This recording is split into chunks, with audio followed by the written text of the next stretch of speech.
여러분 안녕하십니까. 2019년 10월 11일 금요일 신문사설 비평을 시작하겠습니다.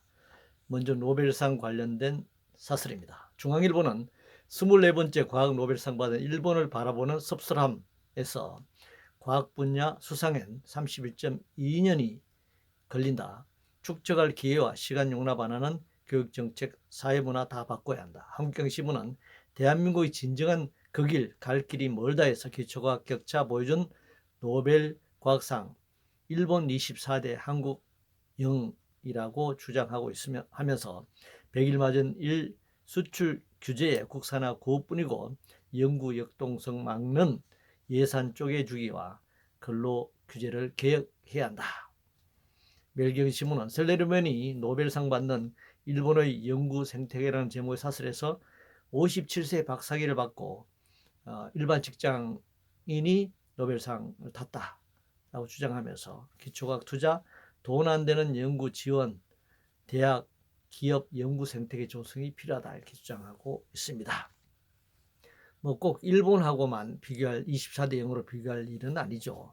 그동안 노벨과학상 수상자는 미국이 267명, 영국이 88명, 독일이 70명, 프랑스 34명으로 보고되고 있습니다. 올림픽도 금메달 개수를 중심으로 순위를 매길 수 있지만 가중치를 둔 총 메달 수로 순위를 매길 수도 있습니다. 따라서 종합적으로 과학기술력을 평가해야 하는 것이죠. 단순히 24대 0이다. 이렇게만 과학기술을 평가할 수는 없는 일입니다. 기술 선진국에 비해 한국의 기술이 아직 최고 수준에 있지 않다는 것을 반영하고 있습니다. 수백 년 동안 쌓아온 서구 과학기술 문명과 몇십 년밖에 되지 않는 수준을 곧바로 비교할 수는 없습니다. 한국도 그 기간으로 보면 굉장히 빠른 속도로 과학기술이 발전해 왔습니다. 여전에 한국도 높은 수준의 기술이 있긴 했지만 세계가 되지 못한 것은 과학기술을 전시했기 때문이 아닌가 그렇게 생각합니다. 지금도 마찬가지입니다. 천재나 영재들은 모두 의사나 판검사로 몰려가고 공무원이 되려 하죠. 최근 스펙 쌓기 논란을 보더라도 수단 방법을 가리지 않고 의대 법대로 몰려들고 있습니다. 잡다한 스펙 사느라 공부할 시간이 없습니다. 깊이 있게 말이죠. 천재를 둔재로 만들고 있는 것이 아닌가 그렇게 생각합니다.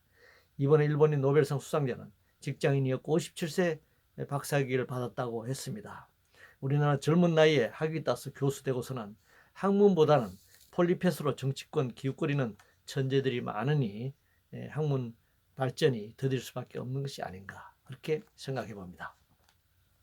조국 장관 관련해서 조선일보는 유시민 앞에 벌벌 떤 국가공영방송 이게 나라 맞나? 조선일보는 조국 동생의 환자 연극 속아든 판사 보통 사람들 아니다. 동아일보는 조국 퇴진 민심에 더 이상 귀 막고 눈 감지 말라. 동아일보는 조국 수사 종료 시점 셀프 설정한 법무부 검개혁추진단장. 한국경신문은 조국 문제로 더 이상의 국론 분열은 국가적 자해다. 문화일보는 친문의 굴종 반발한 기자들 공영방송 이대로는 안 된다. 문화일보는 참여연대 출신 권익위원장도 조국 직무배제 강조했다라고 주장하면서 시총공세를 펼치고 있습니다. 조국을 둘러싸고 언론과 법원 내부도 지금 갈라지고 있는 것 같습니다. 사실관계에 따른 객관적 기준이 아니라 진영 논리로 무장한 채 대결 양상을 보이고 있습니다. 대통령은 국민이 분열되지 않았다고 말하지만 양 진영 사이 골은 깊어지고 있습니다. 권익위원장이 조국 장관에 대한 직무 배제까지 주장한 입장이면 사퇴하는 게 옳다라고 생각합니다. 당연히 문재인 정권과 자기를 위해 문재인 조국 장관을 임명했겠지만 지금은 차기는 고사하고 문재인 정권조차 위태로운 실정입니다. 문재인 대통령의 빠른 판단이 필요하다 이렇게 생각합니다. 대구시와 관련해서 문화일보는 대구는 수구도시, 여의원 공원은 대구에 대한 모욕이다 이렇게 주장하고 있습니다. 민주당 바른미래당 국회의원 3명 있긴 하지만 대구시에 박근혜에 대한 지지가 높고 자유한국당 국회의원이 많아서 그런 소리를 한 것 같습니다. 정치는 단지 이념으로만 갈라지지 않고 지역으로도 갈라집니다. 특정 지역이 다른 지역에 비해 상대적으로 진보적이라 하더라도 자기 지역에서는 보수적 성향을 띠는 경우가 많습니다. 사실 지역민의 경우 자신의 지지 정당이 꼭 옳아서가 아니라 지역에 얽혀있는 이해관계 때문에 지역 정치의 볼모가 되는 경우가 많습니다. 정치 제도를 근본적으로 개혁해야 한다고 생각합니다. 국회의원 지역구를 전면 폐지하고 전면 비례대표제를 도입한다면 지역구 국회의원 선출을 둘러싸고 정치적 편향, 지역적 편향 이 부분을 극복할 수 있을 것이다 생각합니다. 지자체 의원의 경우 저는 봉사직으로 바꿔야 한다 이렇게 생각합니다. 남북 관계 관련해서 동아일보는 축구 중계도 공동 방역도 거부하는 북한, 남북 관계는 소모품인가 라고 주장하고 있는데요. 이건 안타까운 일입니다. 북한은 한미동맹이 북한 체제를 붕괴시키려 한다고 지금 생각하고 있습니다. 북한 체제 유지를 위해서는 남북 교류를 제한적으로 할 수밖에 없는 북한의 입장이라고 생각됩니다. 지금은 연방제나 1국 2체제니 하는 말도 다 사라져버리고 말았습니다. 2년간 한반도 비핵화 국면이 조성되긴 했지만 지금은 더 긴장된 국면으로 전환되고 있기 때문에 이런 남북관계 교류에 문제가 발생하고 있다 이렇게 생각합니다. 쿠르드족 관련해서 조선일보는 트럼프 혈맹 쿠르드족 배신 남미리라 할 수 있나 해서 트럼프는 한미동맹도 돈으로 따지는 사람이다 이렇게 비판하고 있는데요. 쿠르드족은 국가 없는 최대 민족이죠. 중동 지역 여러 나라에 걸쳐서 살고 있습니다. 국제공원에 영원한 적도 우방도 없다라는 말이 있는데 결국 주체적인 군사 외교 전략이 필요한 시점이지만 쿠르드족 경우에 국가가 없고 여러 나라에 흩어져 있어서 이런 군사 외교적 전략을 펼치기가 굉장히 어려운 조건에 있습니다. 한미동맹의 경우에도 트럼프가 생각하는 한미동맹과 우리가 한국 정부가 생각하는 한미동맹의 차이가 굉장히 크다라고 생각합니다. 그래서 무조건 한미동맹, 위대한 한미동맹 이런 식으로 일방적으로 매달려서는 안 된다. 주체적인 외교 전략이 필요하다 이렇게 생각합니다.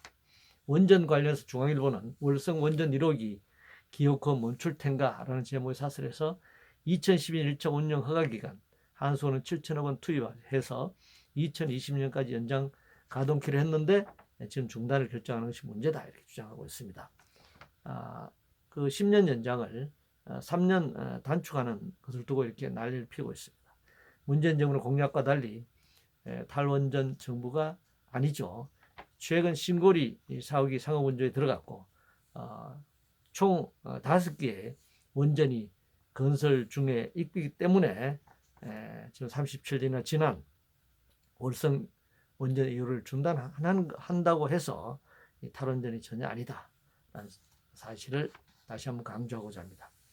조세 관련해서 한국경제신문은 울며 겨자 먹기식 일본 소비세 인상에서 배워야 할 것이라는 제목의 사설에서 우리 경제에 시급한 것은 노동개혁과 구조조정, 규제 완화를 통한 기업 혁신이다 이렇게 주장하고 있습니다.